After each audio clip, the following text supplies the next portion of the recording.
All right, so today on Logical Fallacies, we're going to be talking about the appeal to nature. Now, remember, this series is about discussions and how you can end up with big gaps between you and the person you are having a disagreement with. And a lot of those times, those gaps are created by a logical fallacy, which is something that doesn't make complete logical sense or any logical sense at all for that matter. And either you could be committing the logical fallacy, which means the person across your way doesn't understand what you're saying, or you create a gap, or perhaps the person you're disagreeing with has the logical fallacy, and then you can't understand what they're saying. And being able to identify logical fallacies can help you avoid making them in your own disagreements or your own points. And it can also help you identify why somebody's point isn't resonating with you.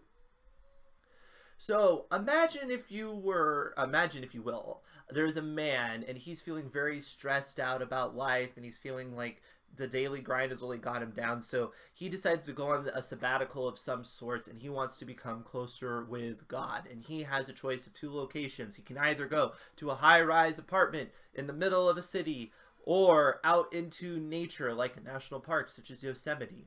Which place would make him get closer to God? You might be inclined to answer just by default the national park. After all, it's nature. But the problem is that basically is an appeal to nature. That's implying that nature by itself is superior or has goodness or correctness, things of that nature. But remember, there's elements that are beyond just the basic locations. For example, at this high rise, you could have a biblical scholar, and maybe he would give him some insight, the man some insight into biblical truths. They could have a very lengthy discussion. Meanwhile, in nature, he might observe a bear attacking animals. They might see some just vicious, cruel behaviors. The animals selfishly try to vie for survival. Meanwhile, at the high-rise apartment, maybe one of his neighbors is an artist and they can show through pictures or graphical illustrations beautiful images of the Bible, very inspiring. Meanwhile, in nature, you have animals stealing food, working in their best interests. Perhaps you would have a lightning storm or an earthquake, disruptive behavior, creating all kinds of tension for this man and just putting him at his wit's end. Ultimately, because something is natural does not make it justify good, inevitable, or ideal, right? The natural order of things in the universe is not justified, good, inevitable, or ideal. We all know this, but a lot of times we apply it specifically to mankind, and we forget that it really applies to everything in this world. Humans are evil. But so is nature. I mean, just take a look outside and you'll see all kinds of horrible behavior. We all know that mankind has a tendency or an inclination towards evil. The heart is deceitful above all things and desperately sick. Who can understand it? People have committed all kinds of atrocities. They'll continue to commit all kinds of atrocities. It seems like no matter what you do, people are just going to sin. Well, it seems like it is true that no matter what you do, people commit sin. However, nature itself is a terrible environment of bad behavior if you look at it from a moral standpoint. Nature is amoral. It does not care. It just wants to survive. So it acts incredibly self-centered, all in its self-interest. Every system in nature is competing for dominance. This verse in Deuteronomy where it talks about God leading them through the great and terrifying wilderness with its fiery serpents and scorpions and thirsty ground where there was no water, who brought you water out of a flinty rock. Now this is a very hostile environment, but really we all live in hostile environments in one way or another.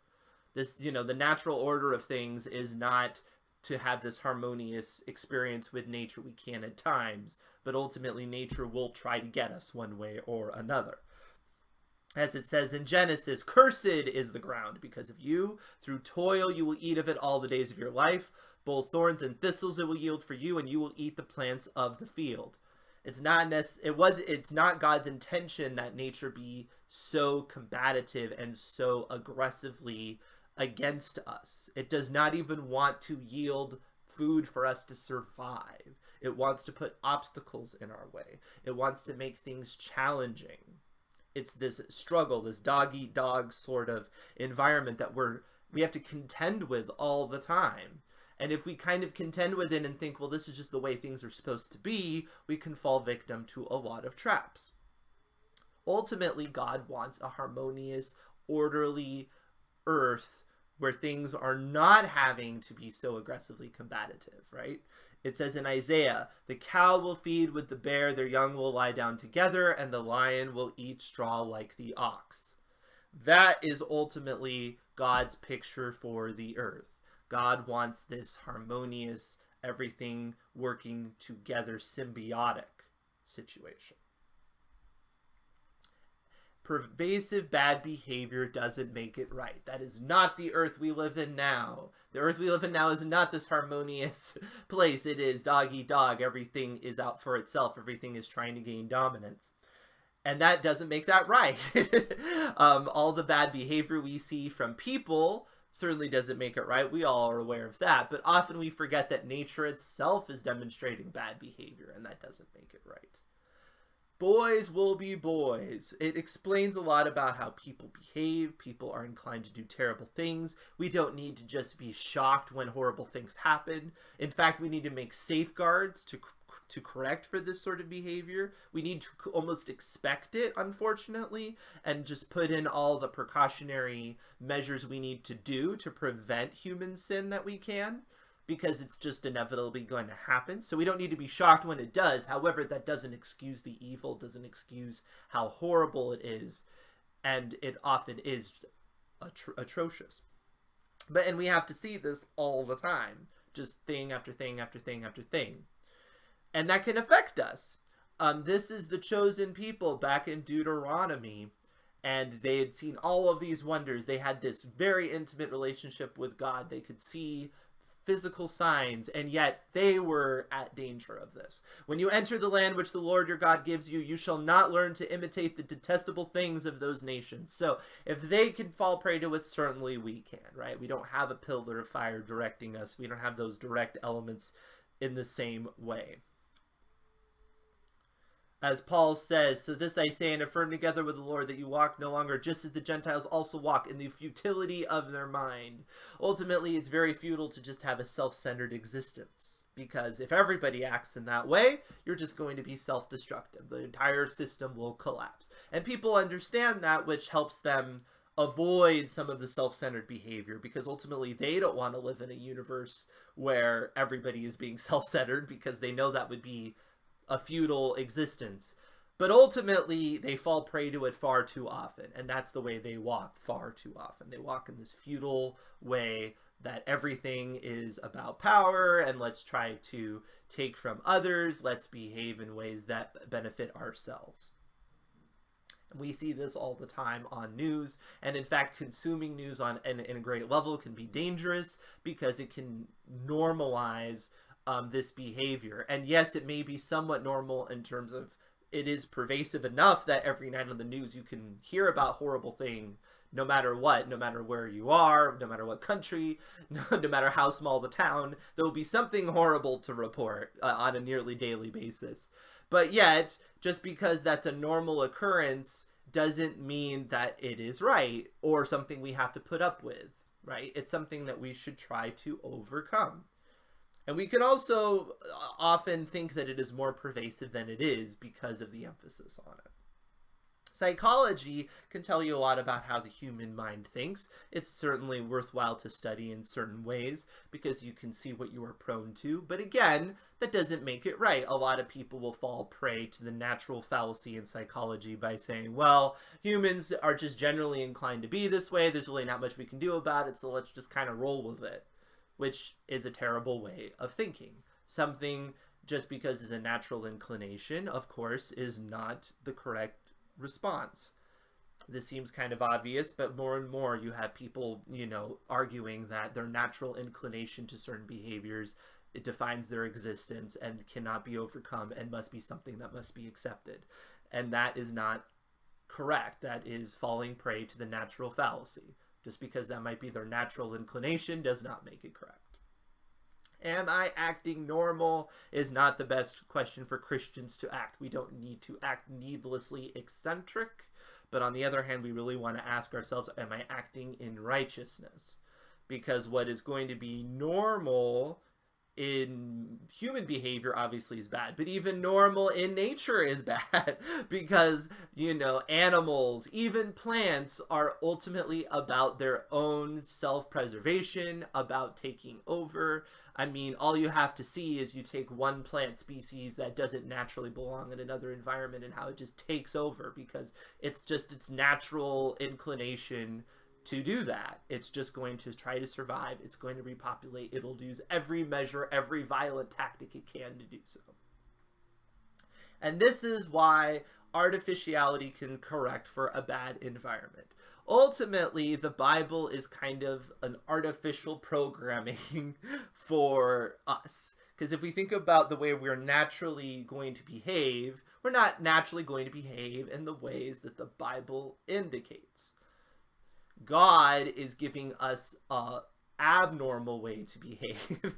So artificiality as a concept doesn't need to be quite as a default evil as it often is portrayed, especially within evangelical circles, because they can be overly suspicious of man's efforts to try to thwart nature, because some of nature does need to be thwarted. It's often used in advertising, you know, that food is all natural as a way to kind of be exciting for you to eat or whatever. And ultimately, it's kind of a silly argument because, you know, poison is all natural often. I mean, there's all kinds of all natural things that are terrible for you to eat. Not to mention, I mean, really, how natural is this? Obviously, somebody had to cultivate it on a farm, and somebody had to spend all these different efforts in order to get it to you.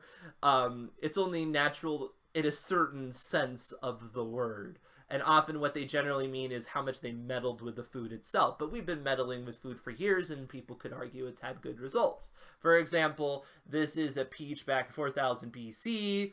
It was a lot smaller. It didn't have a lot of edible flesh. It didn't really grow very well. Through different farming techniques, we have made it much more effective, much more productive for food consumption. Look at this painting of this watermelon from a few hundred years ago. Excuse me. You can see it looks very different. There's not nearly as much flesh. It's a lot less productive than a watermelon now. Now, people could argue, well, maybe these fruits were better. They didn't have as much sugar. They were more nutritious. Perhaps that's possible. I'm not arguing the opposite, which is that meddling with nature is always a good thing. It may not be. I'm just saying this is something we've been doing for certain results. Some of these results have had a positive effect depending on what you're measuring for. We have breeding of dogs. Dogs have been bred in order to create all different kinds of species that have been very helpful to humans. We have seeing eye dogs. We have dogs that can track things, dogs that can smell for things, dogs that do different tasks for humans. And this has been a very beneficial thing for mankind. And a lot of evangelical types will say, well, you can't do that. You're playing God, right? This is not the way we're supposed to be. We're just supposed to kind of accept nature the way it is. But the problem with that is accepting nature the way it is accepting it in its flawed state, which it's not supposed to be in, right?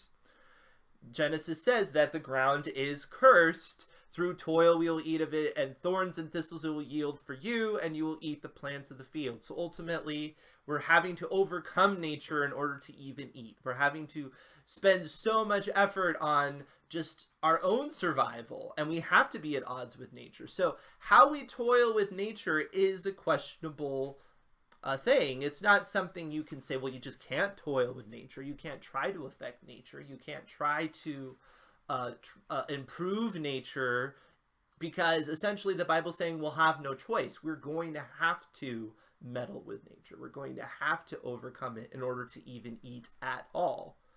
And so then you have to ask the question, well, how deep can you do it? In what ways? And those are good questions. But often I find evangelicals fall prey to the natural fallacy, which is, well, we just need to accept that this plant was the way it was. And if we, you know, did all these cultivating techniques, somehow that's an evil thing. And that's just not logically true in of itself. That's not a good argument. Ultimately, God told us to have dominion over the earth, or in this translation, it says subdue the earth. And this was before sin, before the ground even got cursed. So we were going to be interacting with the earth, doing things to adjust what the earth was. I don't know what that would have been, because we wouldn't have had the friction between us and the systems of the earth. But clearly there was something we were going to do to improve the earth or adjust the earth before sin even entered the picture. So the idea that we're not supposed to interact, like I said, and improve upon our life on a daily basis through artificial technology, the idea that that is wrong, I just don't find to be biblically accurate. And it's not logically true in of itself, because what just is naturally occurring is not the best. I don't believe that God intended us to just kind of coast through life, just kind of deal with nature, live in a hut of all natural materials, like an animal out in the middle of nowhere, only eating what is within a walking distance of our establishment. I don't really see that as the biblical example. Now, that being said, as we meddle, we do need to be careful, because there are biblical things to understand about meddling, and there is a natural order that God has created. So that's not the natural order we can observe. I should call it the intended order. God has an intended order. So there's an intended order in terms of sexuality. There's an intended order in terms of what food we consume. There's even intended orders in terms of animal husbandry and agriculture that you should study if you're in those fields. Like, for example, this law in Deuteronomy: you shall not sow your vineyard with two kinds of seed, lest the whole yield be forfeited, the crop that you've sown and the yield of the vineyard.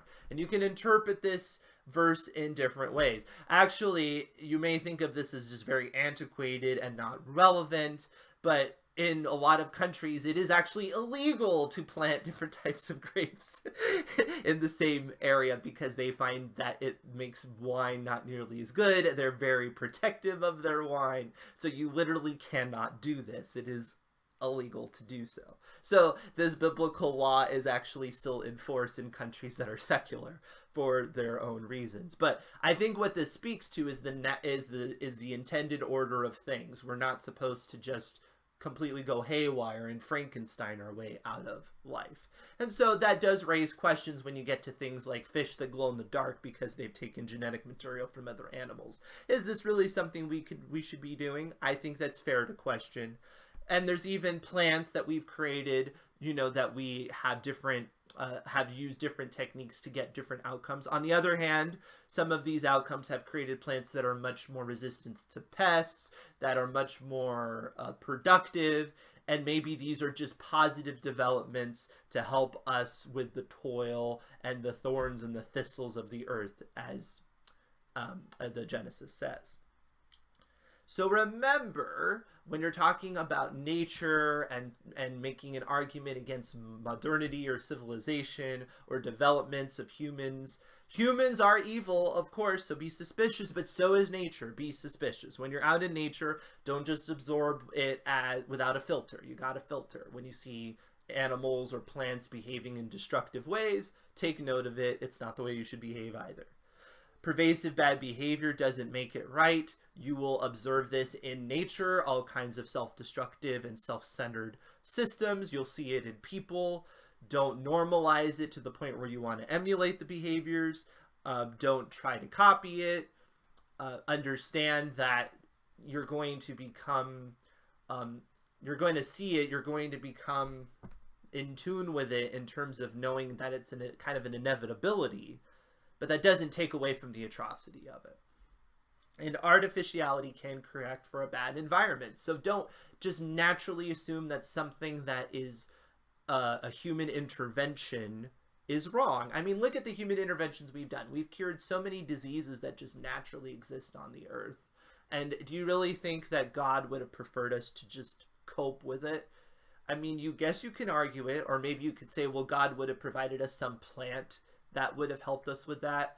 Well, truth be told, it's not like we're creating chemicals out of thin air. We're using the building blocks of the earth, in order to combat these things. We're doing it through synthetic ways. We're not just, cutting a piece of this and, using a mortal pestle to make it into something. But it's not like we're just creating things out of thin air either. And it's really hard to argue that God would just would just want us to just cope. Like I said, if you go back to Genesis, you're talking about the toiling with the earth. It really seems like we are meant to struggle. We are meant to try to better it. And perhaps, I've said before, one of the reasons why humans have been allowed to exist for so long, and maybe part of God's plan, this is just my personal theory, is maybe we are supposed to get ourselves to a technological level that a lot of the prophecies in Revelation can be accomplished through what we have learned about observing the order of the universe and directing that knowledge towards positive developments instead of our self-centered developments. Perhaps God is going to have us clean up our own room, as it were. Maybe the knowledge of the good and evil, which got us into this mess in the first place, this knowledge is going to be used through God's will in order to fix the problem. Just speculation on my part. You do have to wonder why it is, humans have been alive for so long, why we keep allowing it to happen, and people keep saying, well, we reached that point of self-destruction. And I would say we ultimately will reach that point of self-destruction, as it says in Revelation. But when you're at that point, what's the inverse of that? Perhaps the inverse of all the terrible things that people will do in Revelation is a lot of positive things that they could be doing with the same technology, with the same knowledge. Just a thought, something to think about. But ultimately, as we navigate through life, we need to not just appeal to nature as the default option. We need to understand that nature itself, or just because something that as naturally happens, it doesn't make it true, it doesn't make it biblically correct, and it doesn't make it even helpful.